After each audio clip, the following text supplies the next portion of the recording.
I am shirtless, hence the super up close view of this, because it is well hot in the UK right now. And it is actually like 9:45, and it is still really, really warm up on the top floor of my house, which is where I am this day and age. We are going to be discussing the football results from this weekend. It's not something I do every weekend, but I think this weekend there's a lot of talking points. Obviously, we're going into what I think is like the last 6 games of the season. We're on 32 games played-ish. Newcastle are on 31 games played, as of Fulham, Bournemouth and Crystal Palace. Everybody else is on 32, which leaves 6, 12, 18 points available from the remaining games, which would actually put Liverpool on 94 if they won all of theirs. 18 points would put Arsenal on 81. Going forward, again, between 12th and 8th, there is 5 points. And between 7th and 3rd, there are 3 points, with Newcastle actually having a game in hand, sitting in 4th, which would put them on 59. So actually between 3rd and 7th, there would be 5 points if Newcastle were to win their game in hand. As it's later on at night, I have a nice warm cup of tea. I've been having some Galaxy digestives. I found these in Tesco. Mental. And I just want to give a bit of a shout out to Becky, because she bought me a Real Madrid shirt yesterday. She came home from shopping and was like, "Hey, bought you a present. I thought you'd like it. Real Madrid shirt." Yeah, thank you very much. So I might show that in my next video. But yeah, I've been watching a few of the highlights. Obviously, I watched a few of today's games. I watched the F1, things like that. The F1 was really good, actually. It was probably one of the better races. Oh, by the way, I've been at my dad's today on a barbecue. And so, obviously, I took my dogs with me, ran around with all my dad's dogs, and they are absolutely cream crackered exhausted. So they are asleep snoring, if you can listen.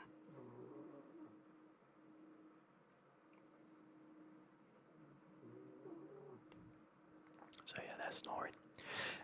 But yeah, let's get straight into it. Let's go back from the standings to the matches. Obviously, we still have Bournemouth and Fulham that play tomorrow. And so, I've actually got the Masters on as well. Come on, Rory McIlroy, you're one of only, 7 people then to have done the Grand Slam if you go ahead and win this. Usually he has an absolute bottle job on a Sunday, but after starting with a double bogey, putting him level with Bryson DeChambeau, and feeling like he was going to absolutely bottle it, he's actually done really, really well, and got 3 or 4 birdies to go back up to 13 under.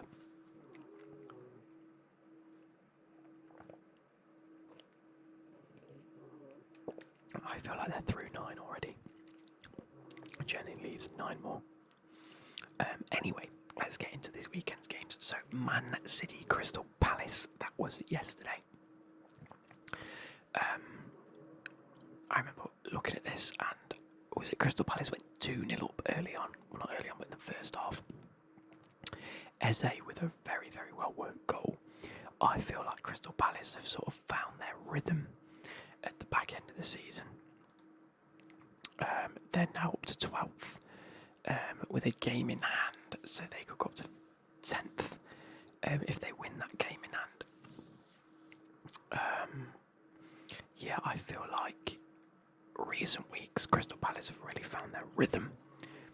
I feel like they've been doing really well. And obviously started it very, very well against what everyone has been describing as a bit of a lacklustre Man City team. And it has been for the majority of the season, but I also think that Man City have found their rhythm like they usually do towards the end of the season and have really pushed on. They came back and won 5-2. Obviously scoring 2 late equalisers in the first half and then just running riot in the second half and scoring 3 more. Again, quite a comprehensive performance from them. Marmoush looks really well. He looks really settled in that team now. I do think they look a much better team without Foden in it. I feel like they're more balanced. I feel like they have better wing play without him. De Bruyne looked very, very good. Obviously announced that he's leaving the club at the end of the season, so maybe he will feature a hell of a lot more at the end of the season just because of this, to really give him a good send-off. But on top of that, I feel like that could be a bit of an issue because if he finishes the season really well, Man City are definitely going to be looking at it thinking, why have we let him go? Why have we let him not sign a contract? And then moving on to Aston Villa, Southampton. Southampton, they could potentially, and they are more than likely, going to better Derby County's record of the least amount of points in the Premier League. I think Derby had 10 and they are currently on 11. Am I right in saying that? Sorry, Derby County had 11 and they're currently on 10. They need one more point to equal the record. They are also, I believe, doing worse off at this stage in the league. I think Derby had 11 by this point in the Premier League, and obviously played a lot less games. So it seems that Southampton are doing much worse. However, losing 3-0 to Aston Villa is not out of the ordinary anyway. Aston Villa have been phenomenal. Again, another one of these teams that seems to have kicked on at the end of the season. They are through, is it the Champions League? They've got PSG. They obviously lost midweek 3-1. They have PSG at home. Ziggy can't get comfy on his beanbag. Goodbye. And they lost 3-1 midweek. Didn't seem to phase them completely because they played very well against Southampton. Absolute domination. 25 shots, 10 on target. Goals from Ollie Watkins, Malin and John McGinn. Good, absolutely outstanding performance. Moving on to Forest Everton. I did see the highlights for this. Actually seemed like quite a close game. 10 shots for Forest, 13 shots for Everton. Both had a 5 on target. Everton had more possession, which again isn't out of the ordinary because Forest play this counter-attacking football where they're happy for their opponents to have the ball and Forest just break. Got unfortunate on a few occasions. And then is it Abdoulaye? Is that how you say it? Abdoulaye Doucouré scored in the 94th minute, a very, very weak equaliser, I'd say. In terms of the Forest backline, usually have been so formidable this season, have been so strong. Murillo just giving the ball away, letting Everton actually hit them on the break, which again is Forest's philosophy, so it's sort of beating them at their own game. And finishing it in the 94th minute is a bit of a kick in the teeth, but it is what it is. Not a team I thought Forest had dropped points to this season, given who they have picked points up with. Or picked points up, yeah, is that the right turn of phrase?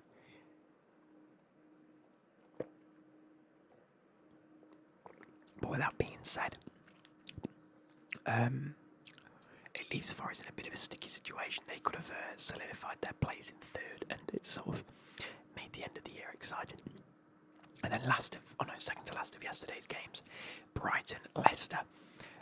Brighton getting quite a clear-cut penalty and converting it from João Pedro, and then Mavididi equalising only a couple of minutes later.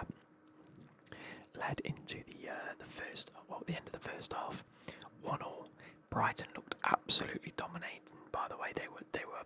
I don't know how they didn't score 5 or 6.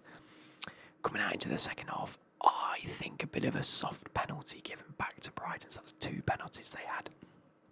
I really do think that second penalty was a little bit soft. Obviously they argued handball originally. It was then pulled back for a foul. Was there a bit of a tug on the shirt? Maybe it was a bit of a pull. Yeah, I still think it was a little bit soft. But João Pedro stepping up yet again and converting for 2 penalties. Again, they deserved at least 2 goals in the game anyway. I think that Brighton could have scored about 7 if the likes of what's his name, Adingra had converted maybe 2 of the 3 chances he had. Would have been looking at a completely different result. But Leicester then equalising in the 74th minute with is it Okolai, however you pronounce his last name. a really, really well placed cross, free header, absolutely brilliant to equalise for them and to rescue a point against Brighton pretty much, which then puts Leicester obviously relegated anyway. I think all three of the teams at the bottom are relegated regardless, but it moves them up to 18 points. I mean, it's fair. And then last of yesterday's games, Arsenal-Brentford, that finished 1-1. Arsenal going 1-0 up quite early on in the second half. I feel like they could have scored one or two in the first half, but they did look a bit knackered, didn't they? I feel like after Real Madrid midweek, they definitely look like a fatigued side. Going into the second half, Thomas Partey scoring a goal, very nice, well worked goal, as you would expect from Arsenal anyway. Oh, come on, McElroy, come on, there we go. Is that a birdie putt or was that a par putt? No, it was a birdie putt through 10. 14 under, fantastic. But Brentford obviously not really creating much, lacking possession, lacking shots on target. Just Brentford really, really lacking. And then last 20 minutes, I'm not sure if Thomas Frank made a few subs, but they looked a lot better in the last 20 minutes of the game. With Johan Visser then, or Johan Visser, is it Visser or Visser? Scoring in the 74th minute with only 16 minutes left on the clock to equalise for them. Again, I do think Arsenal should be winning that game, but dropping points, I don't think it makes much difference for Arsenal at this stage of the season. I mean, they're comfortably sat in second at 6 points ahead of Nottingham Forest, potentially 4 points behind Newcastle if Newcastle win the game in hand. So it is what it is, which brings us on to today's games and the ones that I want to focus on, because today we had Chelsea versus Ipswich. Now, whilst I was watching the game, I personally felt like Chelsea were lacking creativity a little bit. I feel like Cole Palmer is definitely in a bit of a rough patch, but it's nothing to be worried about. The team's still getting involved. I think it highlights the fact that we should never have been relying on him as much in the first place. And it is okay for a young player to go 10 to 12 games without really getting a goal or an assist, as long as he's getting involved and he's still part of the play, and it's still very mightily important for the way the team works. However, it does highlight the fact that there are no real strong characters in the squad. Again, lacked creativity. I think Enzo played okay. I think Caicedo played well, as per every game he plays. I think Chalobah, when I did see him feature, I think he played okay. The goalkeeper situation needs to change completely. I think that the first goal specifically that we conceded, if the keeper was a little bit more commanding, came out, definitely jumped for the ball in terms of because it was a low cross. I feel like if it had come to meet it, it'd have been much better. And I think that's something that keepers are lacking nowadays, is they're so used to having the ball at their feet that they don't want to dive in front of players' feet to get the ball, and they're so scared of making a mistake that they don't want to make a risk and actually save something. With that being said, I've since watched the highlights back, and Chelsea did have a lot of opportunities to score. I think Liam Delap, we had 34 shots. I didn't realise it was that many. Also, their goalkeeper, Palmer, was outstanding. Why does everybody turn into Prime Neuer against us? There was at least 3 clear-cut opportunities that he saved. The 2 that come to mind. Was it Enzo when he touched the ball down in the box and fired it, and the keeper was just stood with his arms wide, and it happened to hit his hand and go over? That was an incredible save. Incredible save. On top of the corner, where it might have been Chalobah himself headed it down, and it came off the keeper's foot to go out for another corner. Them 2 opportunities on any other day would have been goals, and that would have been a 4-2 win. So I don't think, as a Chelsea fan, I know obviously we're in a bit of a crunch time at the minute. It's a game of two areas. The defending wasn't good enough for their goals that we conceded. The goals that we scored, brilliant, well worked. Tuanzebe own goal, even though it was an own goal, if it wasn't an own goal, it'd have been Kukureya's goal anyway. It just so happened that Tuanzebe got a leg in front and it came off one of the legs and went in. Do you know what I mean? And Jadon Sancho's goal, absolutely well worked. I think that was a brilliant little corner set piece routine. Play it short, play it into the corner of the box, turn, finesse shot, top corner, something out of FIFA. So I don't think there's too much to be disappointed about exactly, but I do think there's a lot to be worked on next season. Like I said in, again, my previous videos, Chelsea definitely need a commanding centre-back. They need someone in the middle of the back line, or at least one of the back line, to take control and to direct the defenders to where they need to be. It's so important if we do want to progress and win trophies. Moving into Wolves and Tottenham. Wolves absolutely doing a number on Spurs. I mean, I saw a headline that says Matthias Tell clause 1 back for Tottenham. Mate, he didn't even know what had hit him. The ball got flicked off Semedo's foot. Ryan Aït-Nouri scoring 2 minutes in. Jed Spence with an own goal. Bit of an unlucky own goal. Vicario, by the way. Now, Onana comes under a lot of fire. It is warranted. It is needed. Sanchez and Jorgensen have both been subject to heavy criticism this year. And again, very much warranted. How has Vicario escaped the criticism from my timelines? He might be the worst goalkeeper for a top 6 club in the Premier League. I think he's worse than Onana, and I genuinely think he's that bad. Genuinely. He doesn't have hands, he doesn't have feet, and he doesn't have a brain. He caused at least 2 of the issues today for Tottenham. Jed Spence's own goal, the first goal, Ryan Aït-Nouri just whips the ball in. Vicario saves it, pushes it out from the corner or whatever it was. Aït-Nouri just puts it into a space. He just follows it towards the goal. And Vicario's nowhere to be seen. Then dives for it as if he's ever going to get it. And then moans at his players on the ref. Gets in the bin. Second goal, pushes it straight onto Jed Spence's leg. Fuck off. He's so shit. He needs to be hammered way more than half of the goalkeepers in this league. Strand Larsen with a goal. Cunha with a 4th. Unreal. Matthias Tell didn't even know what hit him. Richarlison can't even remember his goal, to be fair. But yeah, is what it is. Completely is what it is. Wait, is Justin Rose 10 under? Where's Justin Rose come from? Birdie, birdie, par, birdie, birdie, birdie. What? Justin Rose has come up to 2nd. He's hunting that top spot. Anyway, moving on to Liverpool, West Ham. Liverpool going 1-0 up very early on. Really well worked Spurs goal. Almost a carbon copy of a goal they scored the other day, I'm pretty sure. Either that or I'm having major deja vu. Where Salah just skins the defender, and by the way, Salah signing another year or 2 deal, however long that deal is. Brilliant bit of business for Liverpool. I was adamant all 3 of them would leave.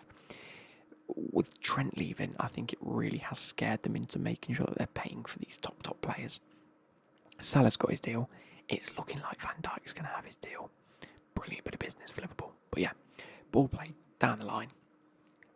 Salah skins the defender, plays a lovely ball across goal to an open Luis Diaz, who taps it in. And then the 86th minute rolls around, and the ball's played through, and Van Dijk and Robertson sort of get on top of each other and tackle each other. Either way, it comes off Robertson's leg and goes in the goal, so it's no goal for Robertson. Bit of a shame. 3 minutes later, they have a corner. Ball's whipped in. Bush. Van Dijk with the header. Fair play. Fair play. That's the type of player that you're after. A Van Dijk is what you're after for that Chelsea squad. Someone that will be commanding and actually will win you games. I feel like the board or Chelsea or the directors don't understand that these heavy hitters and these commanding players will be the people that win games. Like today's game. They will be the players that win you the game. Where's this ball going? Oh, what a little flick. Oh, it's in the water. McElroy in the water. No. Stop. Oh, he's got so lucky. Ooh, he's got so lucky. Anyway, absolutely dominating performance. Moving on to Newcastle Man United, which is the last game of today's. Obviously tomorrow we've got Bournemouth and Fulham. I'm going 3-2 Bournemouth, by the way, for that game. It will be in a minute since you're watching. Newcastle Man United. We could only see where this was going. Onana dropped completely from the squad. Deservedly so. He's shite. What's his name? Altair Bayande. Is that his name? Alta Bayande coming into the squad. Enough said. Newcastle immediately off the rip, dominating, playing the ball, looking really solid. Ball's played into Isak. He flicks it up and then flicks it over a defender. He jewels the ball over a defender. Tonali volleys it. I don't just think that's a really well worked goal. I think to be 20 minutes into a game against Man United and to have the audacity to even just flick it and flick it again, just flick it up in the air, flick it over. Oh, DeChambeau in the water. Oh, DeChambeau in the water. He's fucked it. Justin Rose is 5 under for the day. DeChambeau's 1 over. Oh my word, DeChambeau's having a rotter. Mate, Justin Rose is only 4 behind McIlroy. He could carry on this momentum. That'd be ridiculous. Anyway, to have the audacity to do that is ridiculous. And then Tonali to just put his laces through it, keep it low, on target, so it's going to be a goal. I actually don't think the goalkeeper was all too bad today, other than one of the goals. Anyway, Alejandro Garnacho gets the ball played through to him. Really nice touch, really nice bit of footwork, and then to just slot it home. Actually, a really calm and composed finish. It's not every day we're seeing these types of finishes anymore. Like, I feel like in recent years, the typical finish has become a dink it over the keeper. You know, that lovely ball where you look like you're going to go low and then you dink it, or put your laces through it and really try and wrap your foot around it. This was just a very meticulously placed shot into the far corner. Lovely. I love them types of goals. And then the goals started, didn't they? Harvey Barnes runs through as if a hot knife through butter. Defenders don't know what to do with themselves. I think it was an absolute shambles of defending from Man United. Looked ridiculous. Just let him walk through. Taps it in. Lovely. Second goal. Was it the second goal where the goalkeeper kicked it to him? Goalkeeper tried to clear it. Didn't clear it very far. Looked really shit. Ball's headed down. Goal. And then Bruno Guimaraes scored. It might be that goal. I can't quite remember which way around it is. I can't remember which one it was. However, 4-1 to Newcastle. Absolute dominating performance. Really throwing their weight around one of the best teams the English league has ever seen, if not the world has ever seen.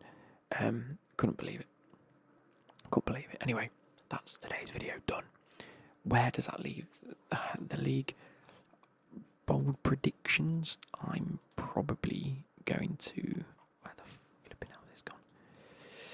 I do think Newcastle and Man City might genuinely clinch third and fourth. However, 5th place has now officially gone to Champions League spot. So Chelsea should have been in an even better position to try and get the Champions League spot, but they haven't. Somehow Man City, having the worst season they've had in years, are still a point above Chelsea. Just shows you how shit the middle of our season's been from sort of just before Christmas till now. I hope we have a stronger finish, but Aston Villa are looking very, very strong. Yeah, it is what it is. I hope you guys have enjoyed. Man United on a -7 goal difference and 14th. Tottenham on a 11, so a plus goal difference, but still sat one place below in 15th. They're, pardon me, having generational bad seasons. Wolves having a late resurgence could genuinely go above both of them with another win.